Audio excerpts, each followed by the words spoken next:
So this is from Bitcoin News. NYDIG releases a paper making the argument that Bitcoin activity is entitled to First Amendment protection.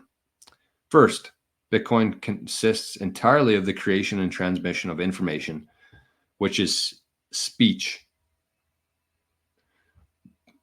protected by the First Amendment. Second, Bitcoin activity is at minimum protected expressive conduct. And third, participation in the Bitcoin network is expressive association, separately safeguarded by the First Amendment. So this is very big. This is very big. And I know that we've talked about, then this is kind of where I see this right now. All right.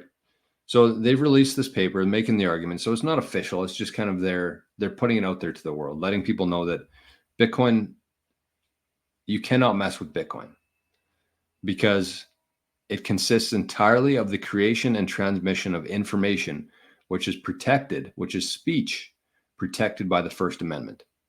So again, this isn't an official court document, but they're letting people know, hey, you can't fuck with Bitcoin. So this is kind of my interpretation of it, is like, if depending on what happens in the next 40 days, let's say Trump wins, we're good. He'll protect this. He's already said he'll protect people's right to self-custody, right to mine Bitcoin, right to hold their own keys. He already said that. So all we can do at this point is trust that he'll do that.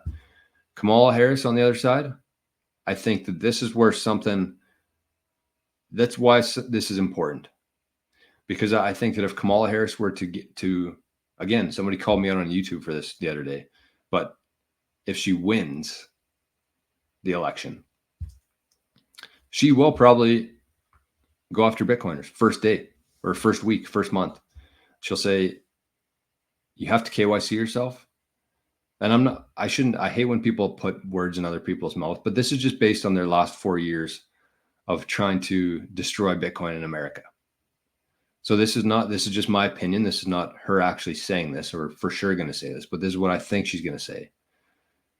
We're going to KYC everything. They're going to make it a lot harder to buy Bitcoin. They might close down the exchanges. They might subpoena the exchanges. They might take every app off the Apple App Store.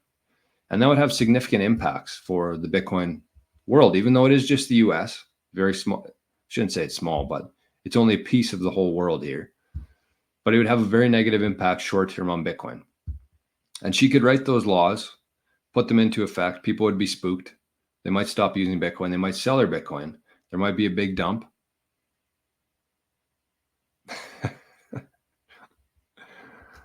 Big dump. But there might be. But then after that, things like this is what's going to protect Bitcoin long-term. So she might come out and say, Bitcoin's done. If you're a Bitcoiner in America, you better pack your bags because we're not going to have any of that. We trust the system that's led us here to this great democracy of ours in the US.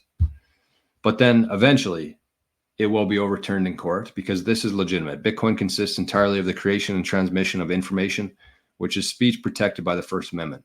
So what they try to do is they try to write laws that go against the Constitution of the US. They've been doing that forever.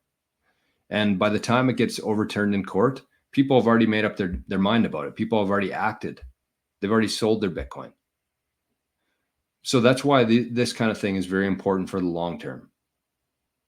There will be some carnage. If she wins,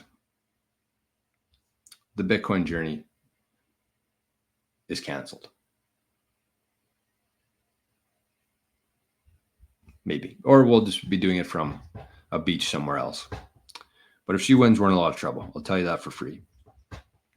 But it's good to see things like this are being put into place. Entities and organizations are taking steps to protect Bitcoin in America, Bitcoiners themselves.